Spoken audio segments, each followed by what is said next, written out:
भोपाल में जम्बूरी मैदान में जो होने जा रहा है उसी समक्ष हम हर जिले में यात्राएं कर रहे हैं, भ्रमण कर रहे हैं।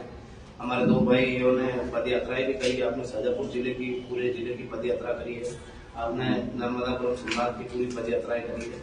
इसी माध्यम से हर जगह हमारे कर्मी सैनिक गाँव जाके पद यात्राएं करके जागरूकता भी फैला रहे हैं कि हमारी लड़ाई क्या है, हमारे मुद्दे क्या है। हम आर्थिक आधार पर आरक्षण को लेकर और एट्रोसिटी एक्ट में परिवर्तन लेकर इसी साल 21 सूत्री मांगों के साथ हम जो धरना प्रदर्शन है हमारा वो 8 जनवरी को भोपाल में है, जिसका हमने नाम दिया है जन।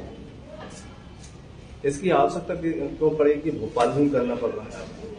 हम उधर से तो 3 बड़े कार्यक्रम कर चुके हैं, रतलाम हुआ, उज्जैन हुआ, इंदौर हुआ, तो उससे हमें 10% आर्थिक रूप से आरक्षण भी मिला। अब ये देश की राजधानी मतलब हमारे प्रदेश की राजधानी है भोपाल, तो हम प्रादेशिक स्तर पर कार्यक्रम करना चाहते हैं राजधानी में, इसलिए हम भोपाल में। कितने लोग की संख्या पहुंचने वाली होगी तकरीबन? संख्या का तो क्या अनुमान लगाया, पर हमने पहले जो कार्यक्रम करे उन्होंने 10-15 लाख जो कर्मी सैनिक है हमारे वो उपस्थित हुए, सर्व समाज के लोग उपस्थित होते हैं। और इस बार जो मुहिम जो दिख रही है चलती हुई, हमें लगता है 25 से 30 लाख लोगों से ज्यादा ही पहुंचेंगे, उससे कम नहीं। जीवन जी, जो आपके 21 इशू उठा है उसमें आपके महत्वपूर्ण जो मुद्दे हैं वो क्या है, उन पर फोकस क्या रहेगा? ये हमारे महत्वपूर्ण मुद्दे में सबसे पहला मुद्दा आर्थिक आधार पे आरक्षण। जितना भी आरक्षण है वो आर्थिक रूप से दिया जाए, जाति वर्ग विशेष को नहीं दिया जाए। किसी भी जाति के लिए आरक्षण नहीं, जो गरीब है उसके लिए आरक्षण। दूसरा, एट्रोसिटी एक्ट में खत्म नहीं करना, हम उसमें जाते हैं बदलाव। एट्रोसिटी एक्ट में जांच का प्रावधान है, जो सुप्रीम कोर्ट ने भी कहा था कि इसमें जांच होनी चाहिए, और सरकार उसमें भी एक अमेंडमेंट ले आई और उसको पूरा परिवर्तन करके जांच नहीं हुई।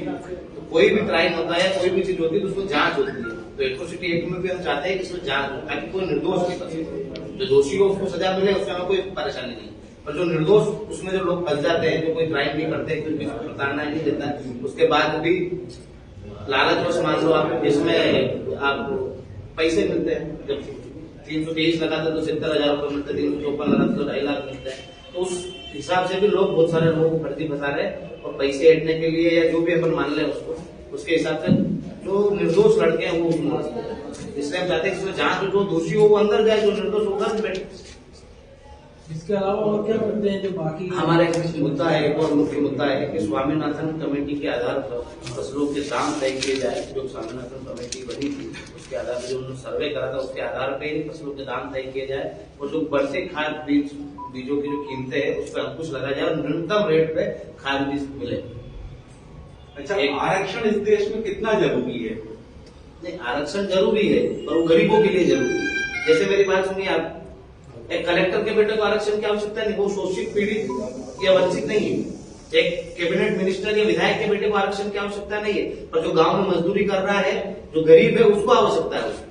क्योंकि गरीबी ना तो जाति देखती है, ना किसी का घर देखती है, ना धर्म देखती है। हर वर्ग में गरीब व्यक्ति होता है, और उस गरीब व्यक्ति को आरक्षण की आवश्यकता है, जो वास्तविक रूप से वंचित है, शोषित है, पीड़ित है। हमारी मांग ये है कि जो आरक्षण का लाभ जिन लोगों ने ले लिया है उनको तो बाहर करो कम से कम, और जो आरक्षण का लाभ नहीं ले पा रहे हैं, जिनको आरक्षण नहीं मिला, उनको इसमें शामिल करो, तो इससे किसी का नुकसान थोड़ी होगा। और कुछ लोग धर्म परिवर्तन करके आरक्षण का लाभ ले रहे हैं, उस मुद्दे पे आपकी क्या है? हम तो कहना चाहते हैं कि जो धर्म परिवर्तन करे वो तो धर्म परिवर्तन इसलिए कर रहा है, वो अपने आप को इसमें नीची जाति का समझता है, और उस धर्म में जाके वो उच्च हो जाएगा। तो जब वो उच्च ही हो गया है धर्म परिवर्तन करने के बाद, उसको आरक्षण की क्या आवश्यकता है? तो जो धर्म परिवर्तन करे उस पर सरकार को कानून लाना चाहिए कि जैसे ही धर्म परिवर्तन करेगा स्वतः ही वो जनरल में आ जाएगा। पर आज धर्म परिवर्तन कोई सी भी जाति करता है, पहले सामान्य का व्यक्ति का, सामान्य जाति का व्यक्ति यदि धर्म परिवर्तन करता है तो उधर भी सामान्य ही रहेगा, एसटी का करेगा तो एसटी रहेगा, एससी का करेगा तो एससी रहेगा। धर्म परिवर्तन से कास्ट परिवर्तन नहीं होता। ये रिजर्वेशन आज बहुत बड़ा मुद्दा बन गया कि कोई भी राजनीतिक दल इससे छेड़छाड़ नहीं करना चाहता, तो आपकी ये डिमांड जो आप लेकर चल रहे हैं, आप क्या महसूस करते हैं कि कितना इसको सफल हो पाएंगे? ये जो क्रांति 2016 से चालू है, इससे 10% आर्थिक रूप से आरक्षण दिया स्वर्णों को। हम ये नहीं कहते कि हम वही चाहते हैं, हम ये चाहते हैं कि जो गरीब है उनको उनका अधिकार मिले। और एक दिन ऐसा आएगा जब हर वर्ग के व्यक्ति को ये बात समझ में आएगी जन जागृति यात्रा इसीलिए चला रहे हैं कि हम हर वर्ग हर धर्म के व्यक्ति को समझा पाए कि हमारी लड़ाई किसी जाति से नहीं है, किसी धर्म से नहीं है, हमारी लड़ाई सरकार की गलत नीतियों से, उनके गलत सिस्टम से। तो जब ये बात हर घर तक पहुंच जाएगी, जब हर धर्म का व्यक्ति, हर वर्ग का व्यक्ति समझ जाएगा, तो सरकारों को भी मजबूर होकर इसमें परिवर्तन करना पड़ेगा और इन सब चीजों को मानना पड़ेगा। 11 सरकार बनाती है कि जनता है, और जब जनता ही विरोध में आएगी तो फिर एक दिन ऐसी सरकार बनेगी जो इन सब चीजों को लेके चलेगी और इन सब चीजों को करेगी। चुनाव को 11 महीने ही शेष है, अगर सरकार आपकी मांग नहीं मानती है तो फिर किस प्रकार से आप सरकार के विरुद्ध कार्रवाई करने के लिए? हमने दोनों पार्टियों पे जो हमारे पैम्पलेट है वो भेज चुके हैं, और वैसे ही सोशल मीडिया पे सब नेता एक्टिव रहते हैं। इस आंदोलन पे हर व्यक्ति की नजर है पूरे मध्य प्रदेश में। आप सोशल मीडिया पे देखते होंगे, हर तीसरा व्यक्ति सोशल मीडिया पे 8 जनवरी की बात करता है। तो 8 जनवरी हर एक नेता के दिमाग में और हर एक व्यक्ति के पास जो हमारी 21 सूत्री मांगों का पर्चा है जन आंदोलन 8 जनवरी भोपाल, ये हर व्यक्ति के पास पहुंच चुका है। सब नेताओं ने इसे देख लिया होगा, और मेरा तो ये मानना है कि राष्ट्रीय स्तर के नेताओं के पास भी खबर पहुंच गई होगी, क्योंकि 8 जनवरी को इंदौर में हमारे राष्ट्रपति महोदय और प्रधानमंत्री महोदय ने भी हमारे कार्यक्रम के बाद आने की घोषणा करी है, शिवराज जी ने, कि वहां वो भी उपस्थित रहेंगे 8 जनवरी में, मतलब इंदौर में। हमारा कार्यक्रम भोपाल में है, तो उनको भी ये चीज पहले ही पता चल रही है। हमारे आंदोलन को रोकने की बहुत सारी साजिशें हो रही है, बहुत सारी प्लानिंग हो रही है, ये कार्यक्रम नहीं हो, पर ये हर एक गरीब के हक की आवाज है, हर एक हिंदुस्तानी के हक की आवाज है, और ये उठेगी और रहेगा आंदोलन, और हमेशा रहेगा। आप कोई आने वाले समय में राजनीतिक इसको लेकर जो काम कर रहे हैं? नहीं, हमारा जो 21 सूत्री मांगे हैं इनको लेके काम है, राजनीति की आंदोलन नहीं है। इसमें हर धर्म, हर वर्ग का व्यक्ति और हर पार्टी का व्यक्ति शामिल हो सकता है जो हमारे मुद्दों से सहमत है। और जो आपने मेरे से पहले पूछा था कि यदि 11 महीने शेष रहे हैं और ये आपकी बातें नहीं मानते तो क्या होगा, तो जो हमारा साथ देगा, जो हमारे बातों को मानेगा, जो हमारे साथ लड़ेगा, उसका हम छाती ठोक के समर्थन करेंगे, और जो नहीं करेगा उसका छाती ठोक के विरोध भी करेंगे। और ऐसी परिस्थिति पैदा हुई कि दोनों पार्टियां, तीनों पार्टी, जो भी क्षेत्रीय है, जो भी पार्टियां रहेगी, वो हमारी बात भी सुनती नहीं करती है, तो इसके लिए भी हमारी कमेटी बैठेगी, उस पर निर्णय करेगी, और हम सब साथ में मिलकर सामान्य ओबीसी और ST/SC के भी जो संगठन है जो हमारी विचारधाराओं से सहमत है, उनको लेके हम इसका चुनाव का भी बिगुल बजाएंगे।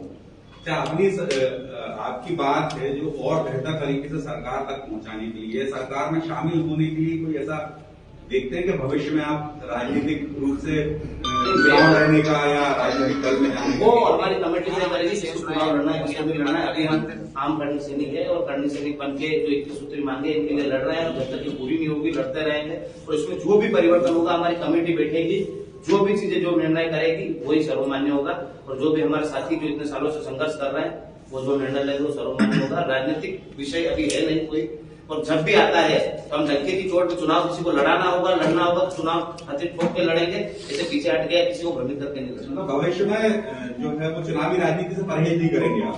नहीं करेंगे ना, क्यों परहेज करेंगे? यदि वो हमारी बात ही नहीं माने, यदि हमारी वो बात मान लेते हैं, ये जो हमारे मुद्दे हैं जिन पे हम लड़ रहे हैं 21 सूत्री मांगों पे, यदि हमारे पूरे हो जाते तो हमें राजनीति से को लेना देना। 5 साल पहले भी इलेक्ट्रिसिटी एक्ट के विरोध में आंदोलन चला था। हम नहीं चला, चुनाव भी लड़े आप लोग? नहीं लड़े, चुनाव पर हमारे संगठन से कोई व्यक्ति चुनाव में लड़ा। देवकीनंदन ठाकुर जी के नेतृत्व में जो नहीं हमारा उनके तो साथ समाज इसमें शामिल था, तो ऐसा कहीं वातावरण है कि पिछली बार हुआ था और कहीं ना कहीं उसका नुकसान सत्तारूढ़ को हुआ था?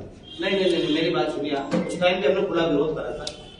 आज भी जब हमारी बात नहीं सुनी जाएगी तो विरोध करेंगे, पर पहले भी जो आंदोलन हुए हैं हमारे लोगों द्वारा हुए हैं और हम ही लोगों ने किए हैं, उन जो भी उन आंदोलनों में शामिल थे उनमें से कोई चुनाव नहीं लड़ा, ना किसी ने चुनाव की कोई पहल करी है, ना कोई चुनाव के साथ तैयारी।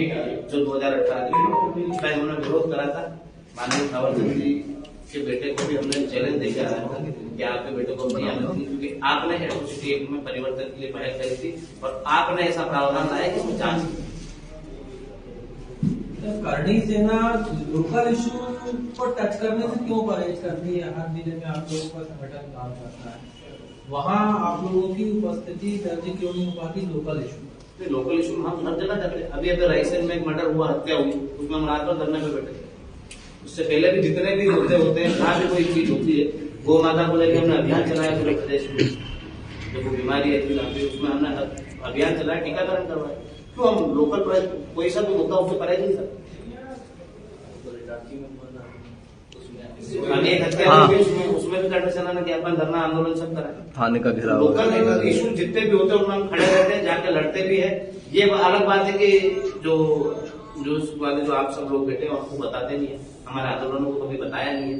आप सबसे भी एक हाथ जोड़ के निवेदन है कि सत्य की लड़ाई है, इसमें आप भी हमारा साथ देंगे तो सच्चाई पूरे प्रदेश में फैलेगी। क्योंकि हमारे जितने भी आंदोलन हुए बड़े, मैं आपको उनकी वीडियोग्राफी दे दूंगा पूरी, रतलाम हो, इंदौर हो, मतलब या फिर उज्जैन हो, एक भी ऐसा आंदोलन नहीं जहां कोई राष्ट्रीय लेवल का कोई नेता भी आके इतनी संख्या इकट्ठी करके इतना किसी का विरोध प्रदर्शन करते। इतने बड़े बड़े आंदोलन हुए पर टीवी की न्यूज चैनल पर कभी एक लाइन भी नहीं आई कि यहाँ ये आंदोलन हुआ और इतने लोग शामिल हुए थे। जबकि भाजपा कांग्रेस की बैठकें होती है, 500 लोग भी इकट्ठे नहीं होते तब भी न्यूज की हेडलाइन आ जाती है 5000 लोग इकट्ठे हुए। जब हमने लाखों लोग इकट्ठे करे तब भी हमारी हेडलाइन नहीं आई या 10,000 भी लोग। नहीं, इटारसी में हम लोग ने करा हुआ था जब आपने किया हुआ था। बराबर मीडिया पूरे साथ रहेगा। नहीं, जो आंदोलन होते हैं जैसे कि 21 सूत्री मांगों को लेके, आप इनमें सब, आप कुछ पत्रकार महोदय हैं, आप सब अच्छी तरह से इन चीजों को जानते हैं। आप 21 सूत्री मांगों को पढ़ना और उसमें से आपको लगे कि कोई गलत है या किसी एक जाति विशेष के लिए मांगा जा रहा है कोई अधिकार या किसी के अधिकारों को छीना जा रहा है। हमारा मकसद शुरू से रहा है कि दूसरों के अधिकारों की रक्षा करते हुए हमारे अधिकारों की भी रक्षा करना है। हमारा मकसद ये नहीं कि हम किसी जाति वर्ग विशेष को टारगेट करते हैं या किसी जाति वर्ग विशेष के खिलाफ। अब जो भगवान को नहीं मानेगा उसके खिलाफ तो रहेंगे। आप हम सब भगवान को नहीं मानते, तो जो भगवान को नहीं मानेगा उसके खिलाफ है। और उनके खिलाफ भी जो वास्तविक रूप में गरीब है, एसटी या एससी वर्ग है, वो हमारे भाई कल भी थे, हमारे पूर्वजों का कल भी साथ दिया था, आज भी वो लोग हमारा साथ दे रहे हैं। ये अलग चीज है कि उनको सरकारें लड़वाने भिड़वाने का काम कर रही, हम आपस में नहीं करते। सरकार ये सब चीजें कर रही है। एट्रोसिटी क्या एसटी एससी वर्ग का व्यक्ति लेके आए, सरकारें लेके। जब कांग्रेस सरकार थी तब एसटी एससी एक्ट आया था, तब सामान्य वर्ग के 2 गवाह लगते थे, सारी चीजें थी, जांच होती थी। आप धीरे धीरे बदलाव होते होते आज ऐसी स्थिति आ गई कि उसमें जांच का भी प्रावधान नहीं। तो क्या जांच का प्रावधान एक एसटी का आम व्यक्ति थोड़ी लेके आया, इसमें जांच का प्रावधान बंद करो? क्या किसी ने मांग थोड़ी उठाई थी? ये सरकारों ने लड़ाने भिड़ाने के लिए, उनकी राजनीति चमकाने के लिए ये सब चीजें करें। और हम उसके विरोध में, जो लोग ये लड़ाने भिड़ाने की राजनीति कर रहे हैं, हिंदू मुसलमान की राजनीति कर रहे हैं, उनके खिलाफ।